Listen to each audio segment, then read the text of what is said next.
Certains souvenirs du passé semblent nous hanter, comme des marques indélébiles qui persistent même lorsque nous essayons de les effacer. Avec le temps, certaines douleurs persistent et semblent même s'aggraver. Mais si, au lieu d'éviter ces souvenirs, nous pouvions en faire quelque chose de significatif dans nos vies? Depuis l'enfance, on nous a appris que la vie devait être droite et impeccable, exempte de défauts.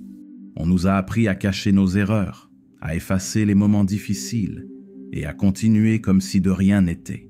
De nos jours, tout ce qui se brise est jeté, qu'il s'agisse d'un objet, d'un projet ou même d'une personne. Mais que faire lorsque la vie nous confronte invariablement et nous déchire?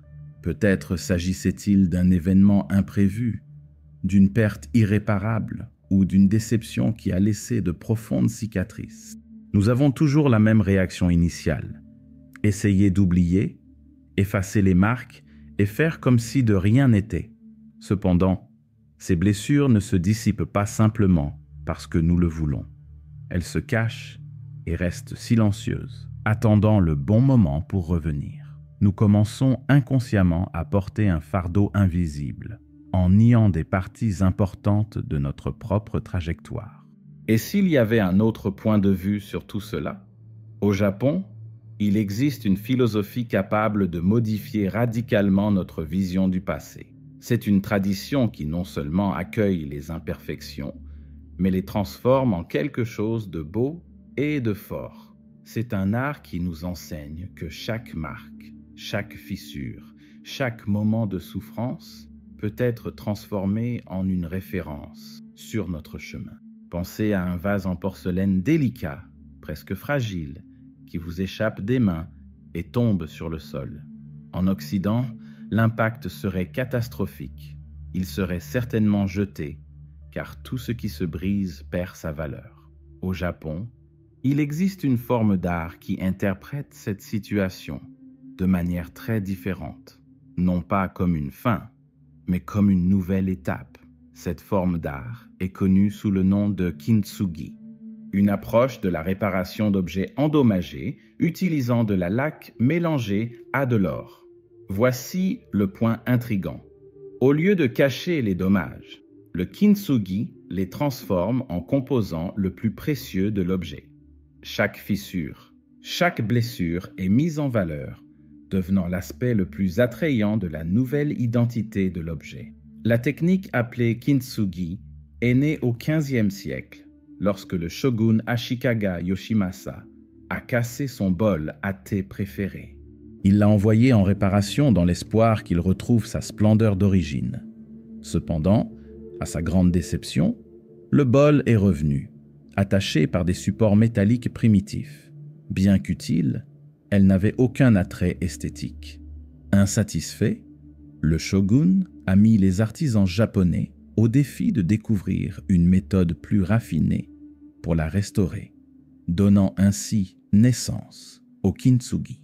Cependant, le kintsugi va au-delà de la simple réparation de la céramique. C'est une philosophie de vie fortement liée au principe du wabi-sabi, la profonde conviction qu'il existe une beauté au-delà de la perfection, du temps et de l'authenticité des objets.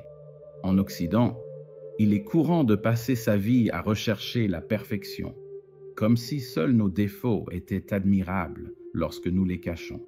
Au Japon, le point de vue est différent. Les marques que nous laissons font partie de notre histoire, et les nier revient à nier l'existence même. Dès notre plus jeune âge, nous apprenons à cacher nos défauts, qu'ils soient physiques, émotionnels ou spirituels. Nous créons des versions modifiées de nous-mêmes, comme si la vie était une page de réseau social où seuls nos moments les plus mémorables sont affichés. Cependant, soyons réalistes, personne ne traverse la vie sans faire d'erreurs. Alors pourquoi ne pas, au lieu d'essayer de les effacer, les mettre en valeur? Réfléchissez-y un instant. Si vous aviez la possibilité d'utiliser le kintsugi dans votre propre existence, quelle fissure transformeriez-vous en or? Lorsque nous cassons un objet, Nous savons qu'il peut être réparé. Et si c'était nous qui nous cassions lorsque notre esprit est dévasté par une douleur invisible, comment réparer quelque chose qui ne peut être touché, mais qui ressemble à une blessure physique, pénétrant silencieusement mais de manière dévastatrice l'esprit et le corps sans guérir? Le traumatisme change notre vision du monde, nos idées et nos émotions. Contrairement à ce que beaucoup de gens pensent, ce n'est pas seulement un souvenir douloureux du passé, mais quelque chose qui façonne le présent et nous guide, souvent, sans que nous nous en rendions compte. Selon l'auteur du livre, le corps se souvient de tout. Bessel van der Kolk, le traumatisme ne disparaît pas avec le temps. Il s'installe et s'exprime de différentes manières qui ne sont pas toujours faciles à identifier. Il peut se manifester par une anxiété déraisonnable, une peur irrationnelle de circonstances que nous ne comprenons pas, ou un sentiment constant d'être éloigné de notre propre vie, comme si nous la regardions au lieu de la vivre. Dans la culture occidentale, nous avons appris à ignorer la douleur émotionnelle. En général, les conseils se limitent à surmonter, oublier le passé, aller de l'avant, comme s'il était possible d'effacer les marques avec le pouvoir de la pensée. Mais cette philosophie est-elle efficace? Kintsugi propose de suivre une voie complètement différente. Au lieu de nier les fissures, cette pratique nous apprend à les identifier et à les transformer en quelque chose de précieux. La science contemporaine confirme que cette méthodologie est appropriée. Van der Kolk précise que le véritable processus de guérison commence lorsque nous cessons de fuir et que nous affrontons enfin notre douleur avec compassion. Il affirme que cacher nos émotions nous met dans une situation de conflit interne. Cacher la douleur demande beaucoup d'énergie et nous empêche de profiter pleinement de la vie. En d'autres termes, ignorer la douleur ne mène pas à la liberté. Au contraire, la comprendre est libérateur. Le Kintsugi nous encourage à faire de même avec nos blessures intérieures, mais seulement si nous avons le courage de les affronter. Réfléchissez un instant à quelque chose dans votre vie que vous avez évité, un souvenir désagréable, une erreur du passé, quelque chose qui a été enfoui mais qui ne cesse de ressurgir. Le Kintsugi ne nous demande pas de prétendre que tout va bien. Au lieu de cela, il nous montre que notre histoire, avec toutes ses imperfections, ses fissures et les marques du temps, est précisément ce qui nous distingue. Alors, au lieu de cacher vos cicatrices, pensez à les mettre en valeur avec de l'or. L'expérience nous montre que nous ne pouvons pas revenir en arrière. Effacer le passé ne changera pas les pertes, les erreurs et les déceptions que nous avons déjà vécues. Cependant, il existe une distinction cruciale entre se souvenir du passé et l'accepter. La plupart d'entre nous cherchent à éliminer ce qui nous fait souffrir. Nous essayons d'effacer les moments douloureux de notre histoire, d'éviter certains souvenirs et de fuir les sentiments désagréables. Lorsque quelque chose nous rappelle une douleur passée, nous avons tendance à nous détourner. Nous faisons cela parce que nous croyons qu'accepter la douleur implique de s'y accrocher, alors qu'en réalité, c'est le contraire. Le Kintsugi nous enseigne que l'acceptation est la seule véritable voie vers la libération. Cette technique traditionnelle japonaise ne cherche pas à cacher les fissures, mais à les intégrer à la beauté de l'objet. Lorsque les fissures sont comblées d'or, une poterie brisée devient plus précieuse. Il est également possible de devenir plus fort lorsque nous cessons de nier nos cicatrices et apprenons à leur donner un nouveau sens. Mais comment cela se manifeste-t-il dans la vie de tous les jours? Dans un premier temps, nous devons reconnaître nos cicatrices comme des éléments de notre identité. Au Japon, une poterie restaurée avec le Kintsugi n'est pas considérée comme imparfaite, mais comme unique et sans pareil. Ces fissures dorées racontent une histoire de triomphe et de résistance. Et si nous regardions nos propres marques avec les mêmes yeux, au lieu de les cacher, nous pourrions les considérer comme la preuve de notre force. La douleur que nous ressentons nous façonne et nous renforce. Cependant, la première étape vers ce changement consiste à cesser de lui résister. Comme l'a mentionné Carl Jung, ce à quoi on résiste persiste. Plus nous nous efforçons de réprimer le sentiment, plus il devient intense en nous. L'acceptation n'implique pas l'approbation de ce qui s'est passé, mais seulement la reconnaissance que le passé ne peut être changé. Nous ne pouvons que changer notre relation avec lui.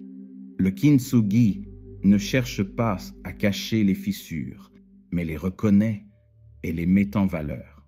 Nous pourrions peut-être appliquer le même principe à notre histoire. L'étape suivante consiste à transformer la douleur en apprentissage efficace. Avez-vous déjà remarqué que bon nombre des personnalités les plus inspirantes ont été confrontées à de graves épreuves? Certaines personnes écrivent des livres, tandis que d'autres aident ceux qui ont vécu des situations similaires. D'autres choisissent simplement de vivre dans la paix et la gratitude, car elles comprennent ce qu'est la souffrance. La douleur peut être dévastatrice, mais elle peut aussi représenter un portail vers quelque chose de plus profond. Maintenant, réfléchissez-y. Si votre angoisse pouvait être transformée en quelque chose de précieux, comme de l'or dans un kintsugi, que feriez-vous? Le processus de guérison ne se fait pas instantanément, et ce n'est pas un problème. L'essence du kintsugi nous rappelle une vérité simple mais puissante. Il n'y a aucun problème à prendre le temps de guérir. Lorsque nous serons prêts, nous serons plus attirants, plus robustes et surtout plus authentiques. Le passé ne doit pas être un fardeau. Tout dépend de la façon dont nous le regardons. Parfois, lorsque nous regardons le passé, nous éprouvons du regret, de la tristesse et même de la honte. Nous nous demandons « Et si j'avais agi différemment ?» ou « Pourquoi cela m'est-il arrivé ?» Cependant, ces questions ne changent absolument rien. Au contraire, elles nous enferment dans un cycle sans fin de culpabilité et de souffrance. La philosophie du kintsugi offre un nouveau point de vue sur le passé. Cela ne doit pas être un fardeau. Cela peut être le fondement de quelque chose de beau et de pertinent, comme la restauration d'une poterie cassée avec de l'or. Les récits, même douloureux, peuvent prendre un nouveau sens. Maintenant, pensez aux récits que racontent vos cicatrices. Dans le kintsuga, chaque fissure d'un vase réparé a une interprétation différente. Certaines décrivent des chutes, d'autres des coups imprévus. Cependant, elles symbolisent toutes quelque chose qui a résisté à l'épreuve du temps et qui est devenu encore plus fort. Il en va de même pour vous. Beaucoup de gens pensent que leur douleur les affaiblit. Mais que se passe-t-il si c'est le contraire?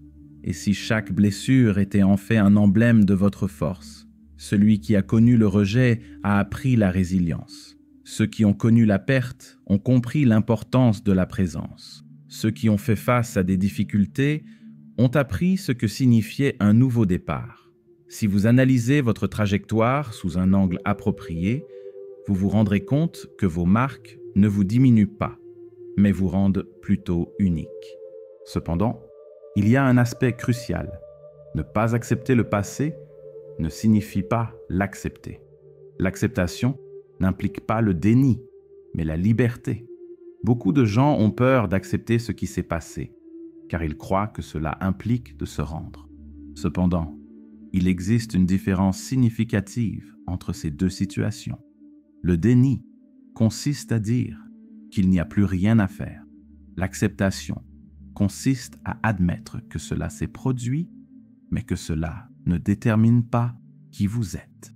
Les spécialistes du kintsugi utilisent les fragments d'un objet endommagé pour les transformer en quelque chose de beau.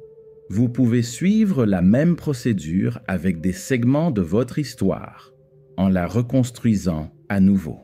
Il est intéressant de noter que votre douleur peut devenir l'élément qui vous relie le plus aux autres.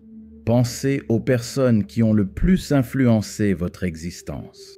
Combien ont eu des histoires de dépassement? Combien ont vraiment partagé votre douleur?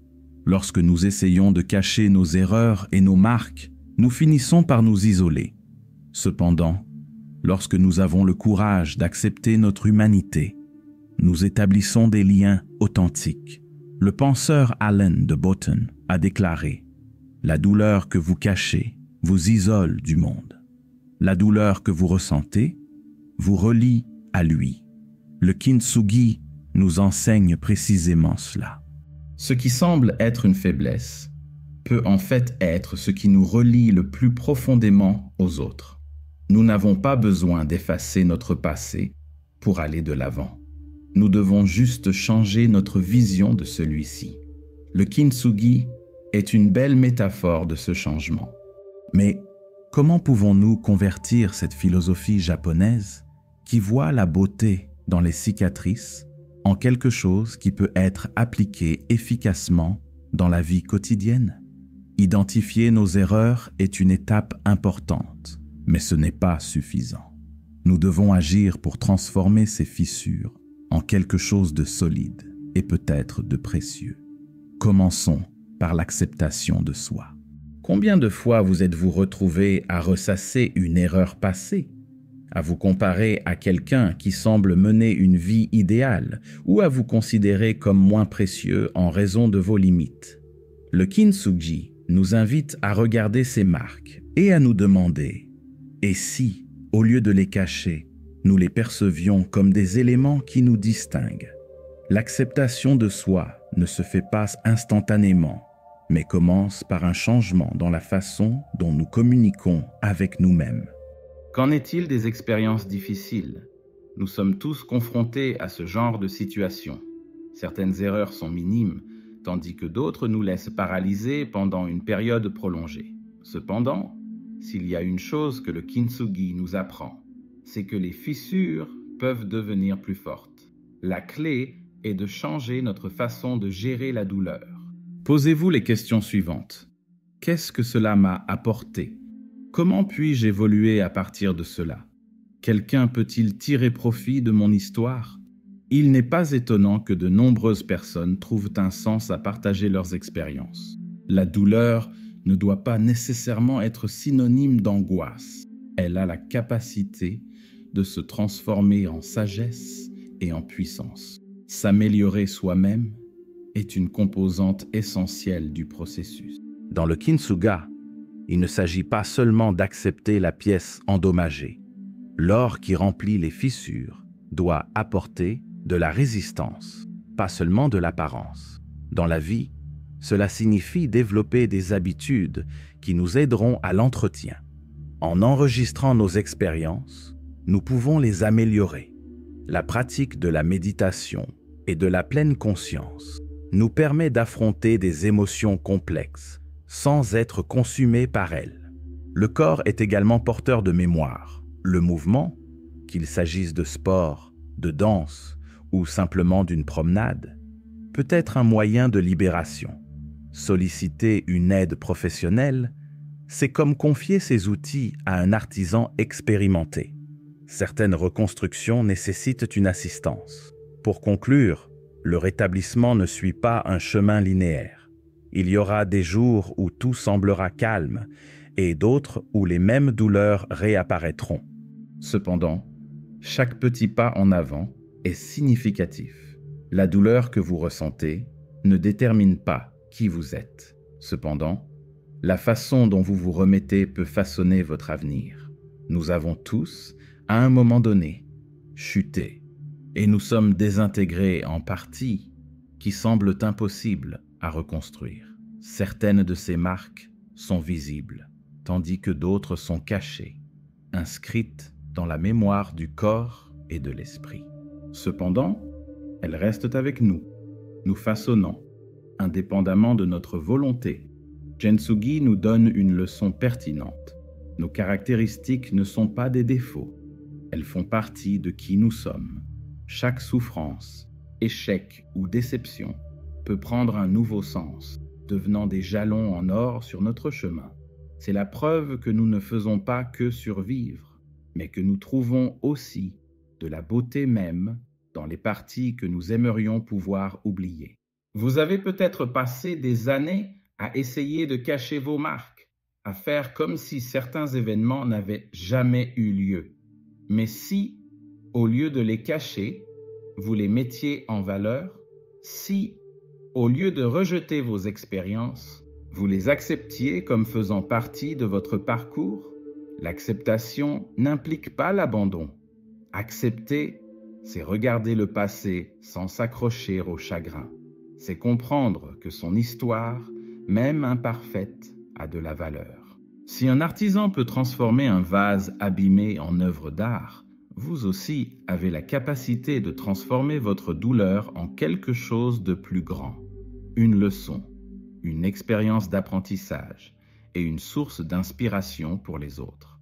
En fin de compte, la vraie force ne réside pas dans le fait de ne jamais s'effondrer, mais dans le fait de se relever continuellement. Alors, quelles sont les lacunes de votre carrière qui peuvent être transformées en or? Si vous êtes arrivé jusqu'ici, merci de vous joindre à moi dans cette réflexion. Je comprends qu'analyser son passé n'est pas toujours simple. C'est souvent douloureux.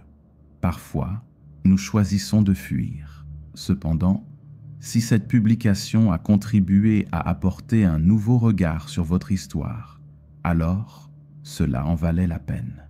Maintenant, dites-moi, quand appliqueriez-vous le Kintsugi? Si ce post vous a marqué, laissez un like, abonnez-vous à la chaîne et partagez-le avec quelqu'un qui pourrait en avoir besoin aujourd'hui. Parfois, une nouvelle vision est tout ce dont vous avez besoin pour avancer.